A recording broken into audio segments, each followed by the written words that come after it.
Salut tout le monde et bienvenue sur cette nouvelle vidéo où je vous retrouve aujourd'hui pour un bilan de mes lectures du mois de février. Et je filme toujours cette vidéo sous bonne garde de Ruby, ici présente, qui n'est pas très loin de faire son dodo. Donc pour l'instant elle me surveille et je pense que dans pas longtemps vous allez entendre ses ronflements. Donc comme d'habitude pour cette vidéo, on va d'abord parler du bilan de mes lectures du mois de février et on va ensuite parler rapidement de ma pile à lire pour le mois de mars. Puis je tirerai un prompt dans un des bocals ici présent juste derrière moi pour orienter une lecture pour le mois de mars. Mais en premier lieu donc on va d'abord parler des lectures de février et j'en ai fait 8. J'ai lu 8 titres, je pensais pas que j'aurais été aussi productive en termes de lecture sur un mois aussi court que février. Mais ça a été le cas. Par contre, dans ces 8 lectures, il y a eu un abandon. Et très clairement, si j'avais pas abandonné cette lecture, je pense que j'y serais encore. Je vais tout d'abord revenir très rapidement sur ma lecture qui faisait le pont entre le mois de janvier et le mois de février, où je vous en avais parlé dans l'update précédent. C'était Bienvenue à la librairie Jungnam. Je vous en ai parlé plus en détail dans le premier épisode des vlogs où je lis le meilleur de Booktube. Mais en gros, j'ai pas accroché, c'est pas fait pour moi. J'avoue que je comprends même pas pourquoi Sydney a dit que c'était une de ses lectures préférées parce que honnêtement j'y ai trouvé aucun intérêt. Et tant qu'on y est, je vais vous parler des 2 lectures de février qui sont aussi dans ce vlog. Il y avait The 7 Years Sleep de Ashley Polston que j'ai lu en version numérique, en e-book. Et là par contre ça a été une très chouette lecture. Je m'attendais à aimer mais sans plus et finalement j'ai passé un super bon moment de lecture. C'était une romance avec une pointe de fantastique puisque dans cette histoire, notre personnage principal Clémentine hérite de l'appartement de sa tante qui vient de décéder. Et cet appartement il est un petit peu magique puisque de temps en temps il envoie son occupante 7 ans plus tôt. Et elle y fait la rencontre de Iwan qui lui a sous-loué à sa tante il y a 7 ans donc l'appartement, donc ils se rencontrent de temps en temps et vous vous en doutez, une histoire d'amour va naître. C'était super bien, bienveillant, gourmand puisque Iwan il est chef cuisinier et c'était aussi hyper touchant. J'ai aussi énormément apprécié la relation entre Clémentine et sa tante qu'on ne rencontre malheureusement pas puisqu'elle est décédée, mais c'était hyper touchant. J'ai adoré cette lecture. Et la dernière lecture de ce vlog, c'était Le Pays sans lune de Simon Jiménez. Non seulement il faisait partie des meilleures lectures de Booktube, donc c'est pour ça que je l'ai lu, mais aussi il faisait partie de ma pile à lire ultime de 2025 et figurez-vous que c'est l'abandon du mois de février. J'ai toujours mon marque-page, il est ici à la page 160, donc vous voyez que je suis quand même allée pas très loin, mais j'ai mis quelque chose comme 5 heures pour lire 160 pages. Ça paraissait très prometteur pour moi puisque c'est de la fantaisie épique et adulte, mais le style d'écriture ne m'a pas du tout convenu. J'étais pas du tout embarquée et je voyais le temps passer, je voyais que je mettais énormément de temps pour finir une page et j'avais pas vraiment d'intérêt en fait à poursuivre ma lecture. J'étais pas embarquée dans l'histoire, j'accrochais pas aux personnages, j'accrochais pas au style d'écriture ni au style de narration puisqu'on a au moins 2 styles différents. Un style traditionnel, habituel, où on a un narrateur qui nous raconte l'histoire qui se passe, mais on a aussi un échange à la 2e personne du singulier. Et en fait, j'ai toujours pas compris le rapport entre le premier et le 2e style d'écriture. Complètement perdu. Et c'était assez bizarre parce qu'on passait d'un style à un autre qui sous-entendait qu'on n'était pas du tout aux mêmes endroits au même moment. Mais voilà, j'étais perdue. Donc voilà, ça a été un abandon pour moi. Mais si vous voulez un petit peu plus d'avis détaillés sur ces 3 lectures, je vous invite à cliquer ici. Comme ça, vous allez pouvoir retrouver le vlog, ce fameux premier épisode où je lis le meilleur de Booktube. Enfin, le meilleur selon mes booktubeuses préférées. Entre ces 3 lectures, j'ai quand même pu découvrir d'autres titres parce que j'avais un petit peu besoin de me changer les idées. Et aussi parce que j'ai reçu en service presse Cérémonie d'orage de Julia Armfield. Et c'est la traduction française de son dernier titre qui est sorti, qui s'intitule Private Rights en anglais. Et si le nom de l'autrice vous dit quelque chose, c'est tout simplement parce que le mois dernier, ma première lecture de l'année et aussi mon premier coup de cœur de l'année, c'était aussi Julia Armfield, mais cette fois-ci en VO, avec Our Wives Under the Sea, juste ici. Donc coup de cœur phénoménal. Quand on m'a proposé de recevoir la traduction en français de son dernier roman, j'ai dit ok banco, let's go. J'étais quasi certaine que ça allait me plaire et de toute façon j'avais prévu de le lire dans sa version originale et j'avais extrêmement hâte de retrouver la plume d'Armfield, mais ça ne l'a pas fait du tout. Je n'aurais jamais cru dire ça, mais j'ai pas du tout accroché à l'histoire. On y suit trois femmes qui sont sœurs et demi-sœurs. Il y a Irène et Isla qui sont sœurs et il y a aussi Agnès qui est leur demi-sœur. Elles ont le même père mais elles n'ont pas la même mère. Et on va les suivre dans ce roman post-apocalyptique puisque Londres est sous les eaux de par l'inondation et surtout sous les eaux de par la pluie qui ne cesse de tomber et qui engloutit peu à peu la ville. Et on va suivre ces trois sœurs à la mort de leur père. Comment elles vont gérer ce décès, comment elles vont gérer leur relation hyper tendue puisqu'elles ne se sont jamais entendues. J'ai pas du tout accroché ni aux personnages que j'ai toutes trouvées assez détestables, ni dans leur relation puisqu'elles font tout pour ne pas s'entendre les unes avec les autres, ni même dans leur deuil. De toute façon, elles n'ont jamais été proches de leur père non plus. Il n'y a rien qui va dans cette famille. La seule chose que j'ai appréciée dans ce roman, c'est le point de vue de la ville. Puisque dans chaque chapitre, on a le point de vue d'Irène, le point de vue d'Isla, le point de vue d'Agnès. Et on a aussi très souvent, en fin de chapitre, le point de vue de la ville, donc de Londres. Londres qui nous narre un petit peu ce qui est en train de se passer au niveau environnemental, au niveau vraiment de la ville qui commence à sombrer. Et c'est vraiment là que j'ai retrouvé la plume de Julia Hatfield. C'est vraiment là qu'elle m'a touchée. Et c'était beaucoup trop court, puisque j'ai adoré, vraiment adoré les passages où c'est la ville qui s'adresse à nous. Et le reste du temps, j'étais saoulée. Voilà, je suis hyper déçue de pas avoir accroché à ce roman et je peux même pas dire que c'est un souci de traduction parce que je l'ai quand même ressenti à ma lecture. Si j'avais lu en anglais et que j'avais dû traduire dans ma tête, j'aurais traduit quasi exactement comme on le retrouvait ici. Donc c'est vraiment pas un souci de traduction, c'est un souci d'intrigue et de style de narration que Julia Hatfield a utilisé ici, que je n'ai pas retrouvé dans Our Wives Under the Sea et qui du coup ne m'a pas plu. Donc si on suit, pour reprendre un petit peu la chronologie, en février j'ai terminé Bienvenue à la librairie Jungnam, ensuite j'ai lu Cérémonie d'orage, puis The 7 Years Sleep, puis Le Pays sans lune, que j'ai dit NF. Et là je me suis sentie un peu sur une pente glissante où sur ces 4 lectures, il y en avait 3 qui ne m'avaient pas convenu, dont un que j'avais carrément zappé, que j'avais abandonné. Et là je me suis dit, il me faut quelque chose où je sais que ça va bien se passer. Il me faut un genre littéraire qui me plaît. Il me faut un auteur, une intrigue, une histoire où je le sens au plus profond de moi que ça va me plaire. Et j'ai décidé de lire un titre que j'avais emprunté à la médiathèque, que j'avais pas encore lu, qu'il fallait absolument que je lise rapidement parce que j'avais déjà prolongé ma réservation et il me restait vraiment pas longtemps avant de le rendre. Et comme ça faisait vraiment longtemps que je voulais enfin le découvrir et qu'il faisait partie de ma pile à lire ultime de 2025, celui-ci aussi, je me suis lancée dans la lecture des Cités des Marches de Robert Jackson Bennett. C'est le premier tome des Cités divines, une trilogie qui est désormais sortie dans son entièreté. Et si je vous dis que je l'ai emprunté à la médiathèque et que vous voyez la copie qui est ici, c'est parce que j'ai tellement adoré ce roman que j'ai couru en librairie pour l'acheter. Et si vous avez vu la vidéo de la semaine dernière, la pile à lire du Blossom Spring Challenge, vous savez que j'ai aussi le tome 2 dans ma bibliothèque désormais. C'est vous dire à quel point j'ai apprécié cette lecture. Je pense que c'est le plus gros coup de cœur que j'ai eu depuis le début de l'année. Une véritable pépite. Et je vous avoue qu'au début, je me suis dit, oulala, on continue la descente aux enfers. Peut-être que ça va pas le faire aussi bien que ce que je voulais. Les Cités divines de Robert Jackson Bennett, ça faisait un moment que je voulais les découvrir et ça fait depuis l'année dernière qu'on commence à nous traduire cette série. Donc le premier tome est sorti en mars ou en avril je crois de l'année dernière. Le deuxième tome est sorti au mois de novembre et le troisième est sorti il y a quelques jours seulement. Donc on a la trilogie au complet. Mais moi ça faisait depuis avant qu'elle sorte en français que je voulais la découvrir. Donc c'était une série que j'avais extrêmement hâte de découvrir.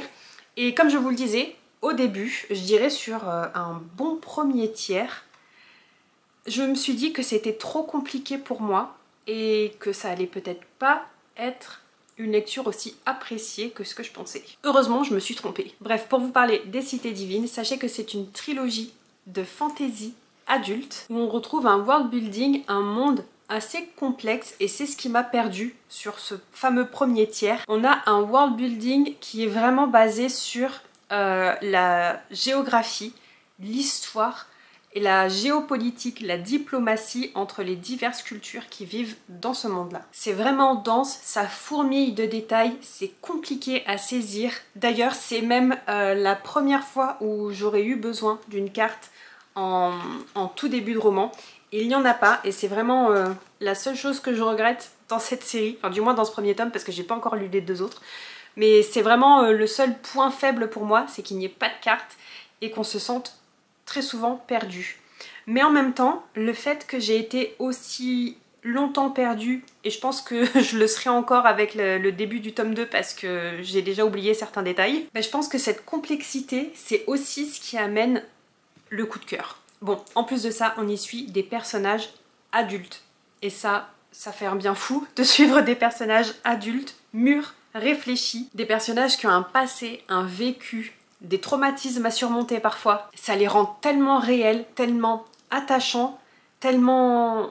oui, finalement tellement réalistes parce qu'ils ont des qualités mais ils ont des défauts aussi. Et c'est vraiment ce qui fait pour moi ce coup de cœur extraordinaire. Et pour vous donner uniquement des mots-clés qui pourraient résumer l'intérêt de ce premier tome, donc déjà, comme je vous ai dit, fantasy épique, histoire, géopolitique, diplomatie. Qui dit tout ça dit aussi machination politique, manipulation, complot, enquête autour du meurtre d'un des personnages les plus importants de ce système politique, mythologie, dieu, créatures fantastiques, guerre ancestrale, monde parallèle, et aussi, mais là ce n'est que mon avis, j'ai ressenti au niveau du world building de cette inspiration que c'était très inspiré de l'Inde et aussi des pays du Nord, qui est un melting pot assez bizarre, mais qui rend vraiment super bien. J'ai extrêmement hâte de découvrir le tome 2, d'autant plus que je sais qu'on va suivre un autre personnage principal, un personnage qui était secondaire dans la Cité des Marches, et qui était là aussi un personnage adulte, je crois même encore plus âgé que le personnage principal qu'on suit ici. J'ai trop hâte. Et après la découverte de ce premier tome de trilogie, je me suis lancée dans un stand-alone avec La Maison Idéale de Kate Collins. Et s'il vous dit quelque chose, c'est parce que je l'ai reçu en décembre. Il faisait partie de mes cadeaux d'anniversaire, je crois, et il faisait partie de mon précédent book haul. D'ailleurs, c'est celui-ci qui a remporté le vote pour que je le lise en priorité par rapport aux autres. Et j'avais donc jusqu'au prochain book haul pour le lire, ce qui tombe bien parce que cette vidéo sortira la semaine prochaine. Donc j'ai lu dans les temps La Maison Idéale, titre pour lequel vous aviez voté. Ici c'est un roman gothique horrifique où on a deux temporalités différentes. La première c'est en 2017-2018 et c'est la principale temporalité. Dans celle-ci on va suivre Orla, ses deux enfants et son mari qui viennent d'acquérir cette fameuse maison idéale qui s'appelle le Reeve, si je me souviens bien. Et c'est une maison assez délabrée, gigantesque, qui est isolée au sommet d'une falaise au bord de la mer. Et qui est évidemment aussi un petit peu excentrée du village. Tout pour être très rassurant. Et la seconde temporalité, c'est celle où on retrouve Lydia en 1976. Lydia, c'est la nounou de cette famille endeuillée où il y a 4 enfants, la mère, et le père qui vient de décéder. La mère gère son deuil en se plongeant dans le travail et ne sort que très peu de son bureau. Et donc Lydia se retrouve à gérer les 4 enfants en 24 heures sur 24. Dans ces deux temporalités, il se passe des choses un petit peu bizarres dans cette fameuse maison. Il y a des bruits étranges, des sensations gênantes, on a l'impression d'être observé, que quelqu'un passe près de nous alors qu'il n'y a personne, des objets qui parfois se déplacent, des voix qui retentissent alors que personne n'est présent. Bref, une ambiance vraiment angoissante au possible, et c'est vraiment ce que j'ai adoré dans ce roman. Je pense qu'on est passé pas très loin du coup de cœur. J'ai adoré les personnages, j'ai adoré ce jeu d'alternance entre ces deux temporalités qui s'expliquent l'une l'autre. J'ai adoré ce jeu de miroir entre les personnages et les temporalités justement, que je ne peux pas vous expliquer puisque c'est ce qui fait la force vraiment de ce roman. Par contre, j'ai pas du tout accroché à la fin. On a une fin qui est tellement ouverte qu'elle ne m'a pas satisfaite. J'avais besoin d'avoir plus de réponses, j'avais besoin d'avoir une intrigue terminée. Je pense sincèrement que si comme moi vous n'avez pas aimé La Maison Hantée de Shirley Jackson, lisez La Maison Idéale, vous allez être entièrement satisfait. Sauf de par la fin, comme moi. Mais ici on y retrouve une ambiance de maison hantée absolument terrifiante et une intrigue et une fin qui font sens. Mais il n'y a pas cette sensation à faire terminer que j'attendais. C'est le premier et seul roman que Kate Collins a écrit. J'espère qu'elle va en sortir d'autres parce que je vais rester à l'affût. J'ai vraiment apprécié son style d'écriture et même si j'ai un problème avec la fin, je lirai avec beaucoup d'intérêt ses prochaines sorties. Je l'ai tellement aimé que, pour vous dire, moi d'habitude les enfants, j'aime pas ça. J'aime pas ça dans la réalité et j'aime pas forcément ça dans les livres non plus. Ici, les enfants qu'on suit, en 2017, les enfants qu'on suit en 1976, j'avais envie de leur faire des câlins. J'avais envie d'aller jouer avec eux. J'avais envie de prendre soin d'eux. C'est dire à quel point j'ai apprécié Kate Collins. Une lecture parfaite pour cet automne, pour la saison de la peur, que je ne peux que vous recommander. Surtout si vous avez aimé La Maison Hantée. Mais si comme moi vous n'avez pas forcément aimé, lisez quand même celui-ci, je pense qu'il va vous plaire. Et après ce roman d'horreur, j'ai découvert Bride de Ali Hazelwood, puisque c'était la lecture du Music and Books Club, qui est le book club du Music and Books Challenge que j'anime tous les mois. Donc pour le mois de février, le prompt c'était de lire une histoire d'amour, qu'elle soit tragique, qu'elle soit comique, qu'elle soit ancrée dans de la romantésie, peu importe, tant qu'il y a une histoire d'amour au centre de l'histoire. Et le book club avait voté pour Bride, titre que je n'aurais jamais pensé lire, mais le book club a fait que je me suis lancée. Ali Hazelwood, je l'avais déjà découverte avec 2 titres, The Love Hypothesis et Love on the Brain, qui sont des romances contemporaines que j'avais beaucoup appréciées. Et j'avais un petit peu peur de me lancer dans cette lecture-là parce que je savais qu'on partait dans une romance, dans un monde de fantasy. De la romantésie, de la romance paranormale. Bref, un truc plus cucu que ce que j'ai l'habitude de lire. Donc j'avais très peur. J'ai voulu faire confiance quand même à Ali Hazelwood. Je me suis dit qu'avec sa plume, avec son style d'écriture, son humour et la façon dont elle a d'aborder les personnages et certains sujets, ça allait me plaire. Et finalement, c'est un peu une lecture en demi-teinte. Donc si vous voulez des détails, là aussi, j'en ai fait un vlog. C'était le premier vlog crash test de 2025. Je vais vous mettre encore une fois le lien juste ici. Mais pour résumer, oui, j'ai retrouvé le style d'écriture de Ali Hazelwood. Oui, j'ai retrouvé cette façon d'aborder les personnages. Et aussi, oui, j'ai pas accroché à la romance dans un monde de fantasy, de fantastique. Je crois que ça confirme le fait que la fantasy, j'adore ça. La romance, j'aime bien ça. Faut y aller un peu avec parcimonie, mais ça va, ça passe. Même si c'est clairement pas mon style préféré. Mais le mélange des deux... Le côté instant love, j'ai pas apprécié du tout. Même si c'est expliqué, ça fait partie de l'intrigue, c'est expliqué, soit. Mais pour moi, ça ne matche pas. Et là aussi, j'ai manqué de pas mal d'éléments de réponse à la fin du livre sur des choses que je peux pas vous dévoiler parce que ça vous spoilerait l'entièreté du roman. Mais au plus j'y pense, au plus je me dis qu'on n'a absolument pas eu de réponse sur les choses les plus importantes. Je comprends qu'il y ait énormément de personnes qui apprécient. Vraiment, je comprends, il n'y a aucun souci. Mais c'est pas fait pour moi. À tel point que j'ai même failli l'abandonner juste parce que j'avais plus d'intérêt à le lire. Aussi, quelque chose qui m'a dérangée, mais je savais que ça allait se passer, d'autant plus que c'est le cas avec Ali Hazelwood. Beaucoup de scènes épicées, beaucoup de scènes de déshabillés. Et moi, j'ai vraiment pas d'intérêt à lire ce genre de choses. Là aussi, je comprends qu'il y ait énormément de personnes qui apprécient, qui en aient même besoin dans leur romance. Moi, j'accroche pas du tout. Et de toute façon, au plus il y en a, au moins je me porte bien. Et là, il y en avait pas mal. L'avant-dernier livre de février que j'ai lu, c'est le tome 4 des Accords corrompus de Kelly Sinclair, Rêve de liberté. Et je suis très contente parce que j'ai terminé la relecture de cette série sur l'entièreté de l'hiver. C'était l'un de mes objectifs de l'année 2025, c'était le focus de mon Cold Winter Challenge, et c'est le seul succès du Cold Winter Challenge d'ailleurs. Mais j'ai relu dans son entièreté, enfin j'ai lu dans son entièreté les Accords corrompus. J'avais déjà lu les tomes 1 et 2 il y a plusieurs années, il me restait les tomes 3 et 4 à découvrir. C'est enfin fait, j'ai terminé cette série, et là aussi ce tome 4 c'était une pépite. Et là on a des réponses, là on a les réponses à toutes les révélations qui ont été faites depuis le premier tome. On a une réponse à toutes nos questions, on a une fin de série aux petits oignons. J'ai même pleuré à la fin puisque Kelly Sinclair ne prend pas de pincettes, et pour rendre son world building et son histoire crédible, elle n'hésite pas à sacrifier certains personnages.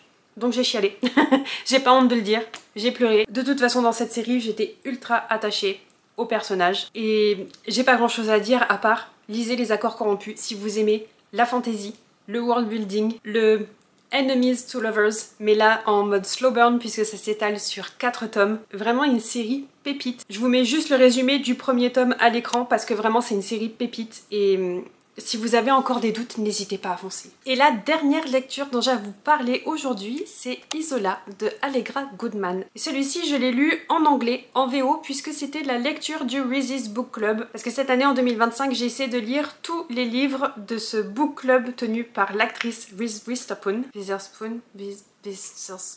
Je sais jamais. Donc en février, on devait lire Isola, qui est un roman historique inspiré de faits réels. Ça se passe en France au XVIe siècle et on suit Marguerite de la Roque. On la suit depuis son plus jeune âge. Elle est orpheline très rapidement puisque sa mère meurt à sa naissance et son père décède lorsqu'elle a 3 ans. Elle hérite de la fortune colossale de ses parents puisqu'ils étaient très proches de la royauté. Mais elle est aussi placée sous la garde de Roberval qui est le cousin de son père, je crois. Sauf que Roberval, c'est un homme criblé de tête et petit à petit, il va se servir de l'héritage de Marguerite pour résoudre ses problèmes financiers et rester dans les bonnes grâces du roi de France. Marguerite, elle continue à grandir, elle continue à parfaire son éducation de jeune fille et elle commence à se rendre compte que Roberval dilapide son héritage, mais elle ne peut rien faire. Forcément, vu la condition de la femme à l'époque, elle a les mains liées et Roberval va continuer à abuser de sa position jusqu'à ce qu'il embarque Marguerite pour partir au Nouveau Monde. Il a été chargé par le roi de France de coloniser une île qu'on vient de découvrir et qui s'appelle le Canada. Et pendant la traversée, pour des raisons que je ne vais pas citer puisque ça fait partie de l'intrigue de l'histoire et c'est quand même beaucoup plus sympa de le découvrir à la lecture, Roberval va finir par se débarrasser de Marguerite. Il va la déposer sur une petite île déserte et il va partir. Il la laisse avec très peu de ressources et on va suivre sa survie contre les éléments pendant plus de 2 ans. Vu l'intrigue qui aborde une partie de l'histoire où on suit une personne qui est quasi naufragée, qui doit survivre sur une île déserte, j'ai aussi glissé ce livre dans mon challenge année de la mer 2025. Donc c'est celui qui valide à la fois le Reese's Book Club de février et l'année de la mer de février. J'étais hyper intéressée par ce roman parce que roman historique, roman basé sur des faits réels et ça j'apprécie énormément. Et surtout un roman qui raconte une histoire de survie sur une île déserte comme je viens de vous le dire et ça c'est quelque chose que j'apprécie particulièrement. Donc j'étais hyper emballée à l'idée de découvrir Isola et là aussi j'avoue que j'ai été un petit peu déçue. Je me suis absolument pas attachée aux personnages. J'ai trouvé que chacun des personnages était très caricatural. Roberval par exemple est extrêmement méchant et vénal et il a absolument rien d'autre pour lui. Quant à Marguerite, je l'ai toujours trouvée très égoïste, voire même caractérielle. Mais il y a aussi la nurse de Marguerite qui s'appelle Damienne et elle est très tournée sur la religion. La religion a une importance assez prépondérante dans ce roman, déjà parce que ça se passe au XVIe siècle donc c'était hyper important déjà à l'époque. La religion gouvernait vraiment la société. Et le personnage de Damienne est très pieuse. À croire qu'elle ne vit qu'à travers la religion. Et vraiment, tous ces personnages, je les ai trouvés hyper caricaturaux. Donc j'étais moyennement embarquée dans l'histoire, d'autant plus que ça reste une intrigue vraiment révoltante, parce que, comme elle est basée sur des faits réels, on est quand même resté plus ou moins proche de ce qui s'est réellement passé. Et Allegra Goodman, je pense qu'elle a vraiment bien travaillé, exploré la condition de la femme à l'époque, mais ça reste hyper révoltant. Quand on voit que les femmes avaient vraiment pas leur mot à dire sur leur éducation, leur rapport à la religion, leur rapport à leur propre corps, leurs relations, leur argent, ce qu'elles voulaient faire dans la vie, bref, elles n'étaient libres de rien. Ça reste assez dur à lire et malgré tout, j'ai quand même pas spécialement accroché à l'histoire. Je pense que du coup si je devais lui mettre une note ce serait un 3 sur 5 parce que c'est vraiment pas mauvais. Mais c'est pas aussi bon que ce que j'attendais non plus. Et je pense que vu que c'est une histoire qui est quand même revisitée, qui est travaillée à l'époque moderne, j'aurais aimé peut-être plus de questionnements sur la condition de la femme, sur la religion. Et c'est pas vraiment la morale de l'histoire. Donc je suis quand même contente de l'avoir lu, mais je vais pas en garder un souvenir impérissable. Et comme on est arrivé à la fin de ce petit bilan des lectures, je voulais faire aussi un petit bilan des challenges. Donc au niveau des challenges, comme je vous l'ai dit, Année de la mer c'était Isola, le Reese's Book Club c'était Isola, le Music and Books Club c'était Bride, donc là c'est aussi lu. Le book haul qui est fait tous les 2 mois, vous m'aviez demandé de lire La Maison Idéale et ça aussi c'est fait. Et en plus j'ai terminé ma série d'hiver qui était Les Accords Corrompus. Et enfin pour le prompt que j'avais tiré au sort le mois dernier, dans mon petit bocal des prompts de ce côté-ci. Si je me souviens bien, c'était démarrer ou redémarrer une série avec un emprunt à la médiathèque. Et je vous avais dit, c'est parfait, je vais démarrer C'est Plaisirs violents de Chloé Gong, qui est le premier tome d'une duologie. Parce qu'il était disponible à la médiathèque, que ça fait un moment que je voulais le lire, et que c'était le premier tome d'une série que je voulais découvrir. Et je l'ai emprunté, et au plus le temps avançait, au plus je me disais c'est ridicule de vouloir lire celui-ci alors que j'ai emprunté en premier lieu Les Cités Divines, qui se trouve donc juste là. Et si vous avez été attentif, je vous ai dit que j'avais emprunté le livre à la médiathèque. Donc j'ai quand même validé ce prompt, même si c'était pas avec le livre que je vous avais présenté dans la vidéo du mois dernier. Et finalement, je l'ai carrément acheté parce que j'ai adoré. Donc j'ai validé le prompt, mais pas forcément avec le livre que je vous avais dit, mais je l'ai validé quand même. Et vous savez quoi? Je pense qu'on va tirer au sort tout de suite. Donc pour rappel, les petits papiers ici sont des différents prompts qui vont orienter une lecture pour le mois prochain, pour le mois de mars. Et j'ai tout le mois de mars pour lire le livre. Les papiers beige ou les papiers blancs n'ont pas vraiment d'incidence, c'est juste pour donner un petit peu de couleur. Et je vous jure que si je tombe encore une fois sur faire un emprunt à la médiathèque, que ce soit pour continuer une série ou pour démarrer une nouvelle série, je mets le papier de côté et je pioche autre chose. Là j'ai tiré un papier blanc, je suis quasi sûre que c'est un nouveau prompt. J'espère, on va bien voir ça ensemble. Du coup, hop, comme ceci. J'ai mis des petites flèches derrière pour me repérer, pour que vous puissiez avoir le papier dans le bon sens. Est-ce que j'arrive à lire? Non, j'arrive pas à lire. Littérature française. Donc il faut juste que je lise un livre de littérature française. J'ai trouvé, bougez pas. Ça tombe vraiment très bien puisque j'ai démarré un vlog qui va sortir courant mars pour vous. C'est le deuxième épisode des meilleures lectures de Booktube. Et dans ce vlog, il y a Moi qui n'ai pas connu les hommes de Jacqueline Hartmann. C'est écrit par une autrice belge, mais c'est écrit en français, donc ça passe. C'est de la littérature française, francophone.